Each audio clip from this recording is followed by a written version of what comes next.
دوستوں، بزرگوں اور بھائیوں، انسان اللہ تعالیٰ سے بہت ساری نعمتیں پاتا ہے، لیکن انسانی مزاج یہ ہوتا ہے کہ جو چیز اس کے پاس موجود ہوتی ہے اس کی قدر نہیں کرتا، اور جو موجود نہیں ہوتی اس کا روز مطالبہ کرتا ہے۔ اللہ تبارک و تعالی اس کی ذات والی صفات بے نیاز ہے، اس کو ضرورت نہیں ہے لوگ اس کا شکر کریں یا اس کی تسبیح کریں یا اس کے لیے سجود کریں، وہ تو بے نیاز ہے۔ لیکن انسانوں کو جو بھی حکم رب کی طرف سے دیا جاتا ہے وہ انسانوں کے فائدے کے لیے دیا جاتا ہے۔ اللہ تبارک و تعالی نے ہمیں نعمتوں کا چرچا کرنے کا حکم دیا ہے۔ فرمایا وَأَمَّا بِنِعْمَةِ رَبِّكَ فَحَدِّثْ، اپنے رب کی نعمتوں کا چرچا کرو، نعمتوں کا اظہار کرو۔ سب سے پہلی بات تو یہ ہے کہ جب انسان شکر کرتا ہے نا تو اس کی نعمتیں بڑھ بھی جاتی ہیں اور محفوظ بھی ہو جاتی ہیں۔ اللہ کریم نے فرمایا لَإِن شَكَرْتُمْ لَأَزِيدَنَّكُمْ، اگر تم شکر ادا کرو گے تو میں نعمتوں میں اضافہ کر دوں گا۔ اب یہاں مفسرین کرام نے ایک باریک بات لکھی ہے، وہ کہتے ہیں اضافہ ہوگا نا تو اضافہ اس چیز میں ہوتا ہے جو پہلے موجود رہے۔ تو شکر کرنے کے دو فائدے ہوئے کہ پچھلی نعمت محفوظ ہو جائے گی اور مزید رب کریم اس میں اضافہ فرما دے گا۔ شکر کا مزاج کرنے سے، پیدا کرنے سے انسان، پہلا فائدہ یہ ہوتا ہے کہ نعمتیں محفوظ ہوتی ہیں، ان میں اضافہ ہوتا ہے۔ دوسرا فائدہ یہ ہوتا ہے کہ جب آپ نعمتوں کا شکر ادا کرتے ہیں تو رب سے جڑتے ہیں، اللہ سے تعلق مضبوط ہوتا ہے۔ نعمتیں چونکہ رب کریم دیتا ہے، اور جب بندے اپنے مالک کا شکریہ ادا کرتے ہیں تو گویا وہ اپنے رب کی بارگاہ کے اندر عرض کرتے ہیں کہ مالک تو نے بڑی کرم نوازیاں فرما دی ہیں۔ تو اللہ کی بارگاہ کے قریب ہونے کا ایک ذریعہ شکر بھی ہے۔ تیسری بات، نعمتوں کا ذکر انسان کو سکون دیتا ہے۔ نعمتوں پر شکر کرنے سے انسان کا دل ٹھنڈا ہوتا ہے۔ جب ہم شکریہ ادا نہیں نہ کرتے تو پھر ظاہر ہے ہم خواہشات کرتے ہیں، میرے پاس یہ نہیں ہے، میرے پاس وہ نہیں ہے، مجھے فلاں چیز مل جاتی تو کیا ہی اچھا ہوتا، دیکھو فلاں کے پاس فلاں چیز ہے، میرے پاس نہیں۔ یہ جتنی بھی چیزیں ہیں نا یہ بے چینی پیدا کرتی ہیں۔ ان باتوں سے انسان کی طبیعت میں تلخیاں پیدا ہوتی ہیں۔ یہ چیزیں اس کے لیے ہمیشہ تکلیف کا سامان ہوتی ہیں، چونکہ وہ بار بار جب یہ کہتا جاتا ہے تو مزاج شکوے والا بن جاتا ہے۔ شکوہ ہمیشہ تکلیف دیتا ہے اور شکر ہمیشہ سکون دیتا ہے۔ کوئی جتنے زیادہ شکوے کرے گا اتنا زیادہ الجھ جائے گا، اور جتنا زیادہ شکریہ ادا کرے گا اتنا زیادہ مطمئن ہوتا جائے گا۔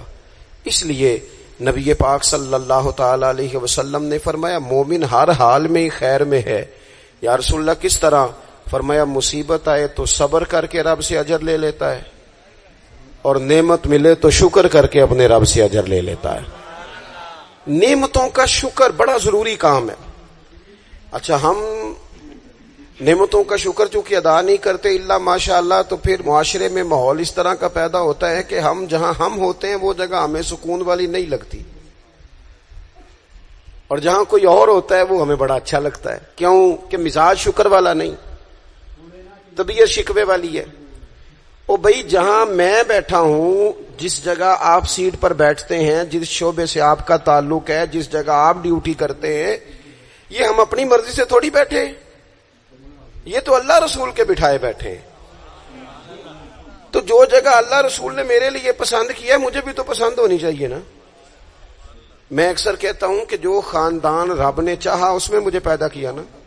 بندے کی چوائس تو نہیں نہ ہوتی کہ یا اللہ مجھے فلانے قبیلے میں پیدا کر دے، خالص عطیہ الہی ہے نا۔ تو جو دادا جی اللہ نے میرے لیے پسند کیے ہیں مجھے خود بھی تو ان کو پسند کرنا چاہیے نا۔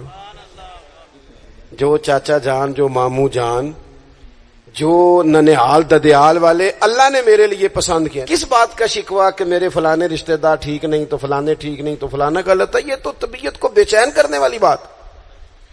او بھائی رب کریم نے جو میرے لیے چاہا. میں اپنے دوستوں سے ایک بات اکثر کرتا ہوں, میں کہتا ہوں کہ زندگی میں سکون لینا ہے تو اپنی سوچ اس طرح کی بناؤ. میری سوچ اس طرح کی ہے کہ جس طرح کے ماں باپ اللہ نے مجھے دیے ہیں شاید کسی کو نہیں ملے, جس طرح کے استاد رب کریم نے مجھے دیے شفقت کرنے والے شاید کسی کو نہ ملے, جس طرح کے مرشد اللہ نے مجھے عطا فرمائے شاید کسی کو نہ ملے, جس طرح کے شاگرد اور جس طرح کے سالکین طریقت محبت کرنے والے دوست مرید احباب مجھے ملے کسی کو نہیں مل سکتے. آپ اپنی زندگی میں یہ مزاج پیدا کریں گے, چیزیں شکر لاتی ہیں زندگی میں, یہ شکر لاتی ہیں. اللہ کی جتنی بھی نعمتیں ہیں, جتنی بھی نعمتیں, دیکھیں نا حضرت سعدی شیرازی کوئی جوتا اٹھا کے لے گیا تھا مسجد سے, تو جوتا اٹھانے والے تو اٹھا ہی لیتے ہیں, اور موبائل لے جانے والے بھی موبائل, لیکن موبائل لے کے جا سکتے ہیں, تعلقات نہیں لے کے جا سکتے. موبائل لے کے جا سکتے ہیں, آپ کی آواز چھین کے نہیں لے جا سکتے. وہ غلط فہمی کا شکار ہوتے ہیں کہ ایک چیز ہم نے لے لی, بھئی بہت ساری چیزیں آپ کی رسائی نہیں ہے, آپ جا ہی نہیں سکتے وہاں تک. بھائی حضرت سعدی شیرازی کا نا کوئی جوتا اٹھا کے لے گیا مسجد سے, تو آپ کا خادم کہنے لگا بڑا ہی بھائی کوئی نالائق آدمی ہے جو حضرت شیخ کا جوتا اٹھا کے لے گیا. تو حضرت ہنس پڑے, کہنے لگے جوتا ہی لے گیا ہے نا, کہیں پیر تو نہیں نہ لے کے گیا, پیر سلامت ہے تو اللہ تعالیٰ جوتا اور بھی عطا کرے گا. ہم نا یہ مزاج پیدا کر لیں تو زندگی میں شکر آ جائے, ٹھہراؤ آ جائے, سکون آ جائے. اللہ کی جتنی نعمتیں ہمارے پاس ہیں کبھی ایک ایک پہ غور کرو. صرف دانت میں درد ہو جائے تو سارا وجود تکلیف میں, صرف آنکھیں اگر تھوڑی اذیت میں آ جائیں تو سارا وجود تکلیف میں. ایک بخار ہی چڑھ جاتا ہے نا, بچوں کو بھی بندہ قریب نہیں آنے دیتا, کوئی چیز اچھی نہیں لگتی.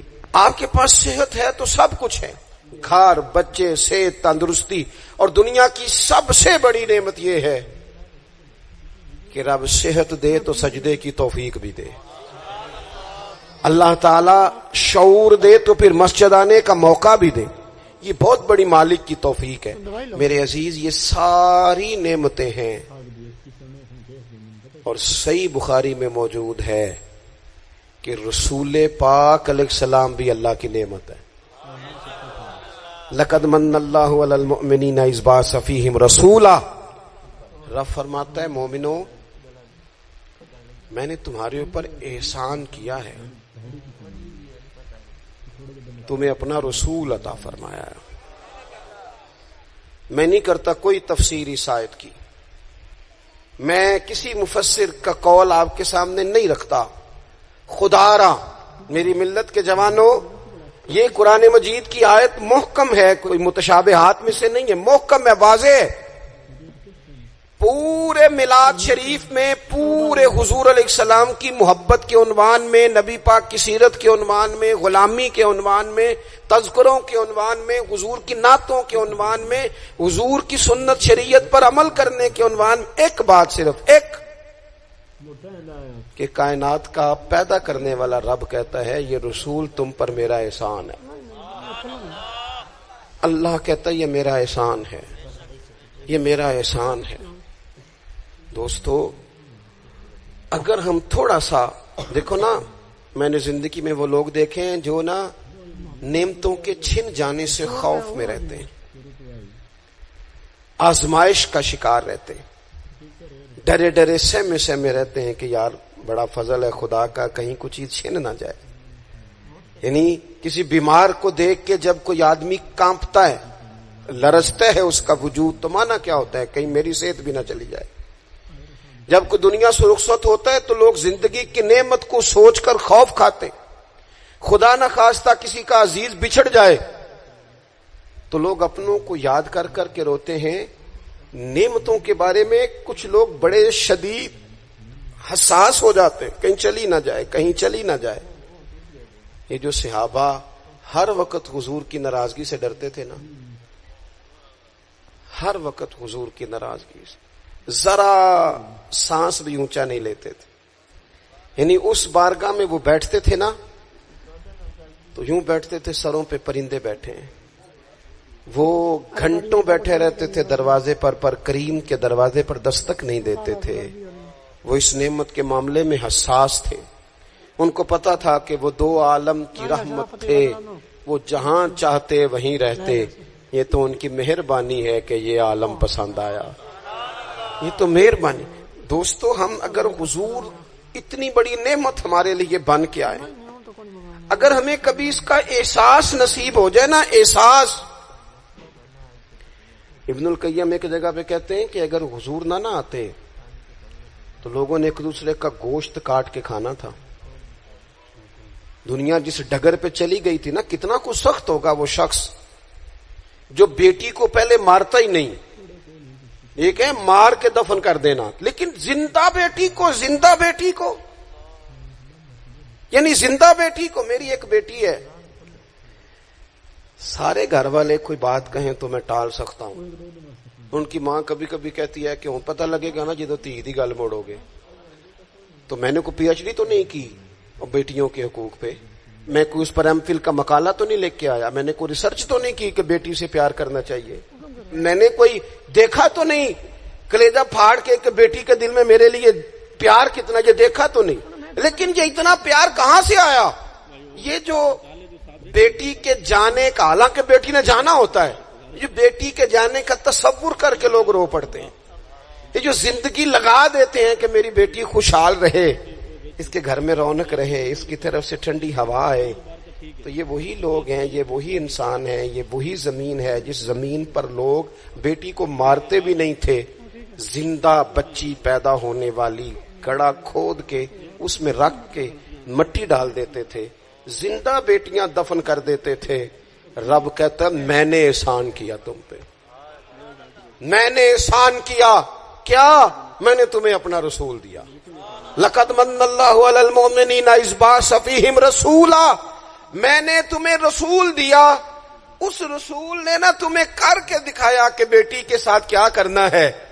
جب بھی سیدہ فاطمہ آئی حضور اٹھ کے کھڑے ہو گئے, بیٹی کا ماتھا چوما, اپنی جگہ پہ بٹھایا, اعزاز دیا, کرم کیا. کسی کافر کی بیٹی بھی آ گئی تو رسول کریم نے چادر اتار کے بیٹی کے سر کو ڈھانپ دیا. رسول پاک کے گھر میں بہن آ گئی, رضائی بہن, تو محبوب نے ساری ازواج سے کہا جو جو تمہارے گھروں میں اکٹھا کر کے لے آؤ, جو ہے لاؤ سارا اکٹھا کر کے, اس لیے کہ میری بہن آئی ہے. پھر میرے کریم نے فرمایا اگر تو کہے تو تیرے لیے مدینے میں گھر نہ بنا دوں, تو یہیں رہ جانا, یہیں رہ جا. تو حضرت شیمہ عرض کرنے لگی نہیں حضور میں نے واپس جانا ہے. فرمایا جاؤ. عرض کرنے لگی بڑی سخت جنگ کر کے میرے قبیلے کو گرفتار کیا گیا ہے, سخت جنگجو ہیں, انہوں نے بڑی لڑائی کی ہے, بڑی مخالفت کی ہے دین کی, لیکن حضور اگر میں کہوں گی میں آپ کی رضائی بہن ہوں, میں اگر کہوں گی تو میرا سارا قبیلہ چھوڑ دیں گے. حضور نے فرمایا تو کہہ میں ابھی چھوڑ دیتا ہوں. چھوڑ دیا تیرا سارا. یہ کہاں سے آئی لطافتیں, یہ حسن, یہ توانائی, یہ شوق. مالک کہتا ہے تم نہیں بدل سکتے تھے, یہ میں نے احسان کیا. میں نے تمہیں اپنا رسول عطا فرمایا, تمہیں میں نے اپنا نبی دیا, اس نے تمہارا تزکیہ کر دیا, تمہارا باطن دھو ڈالا, میل کچیل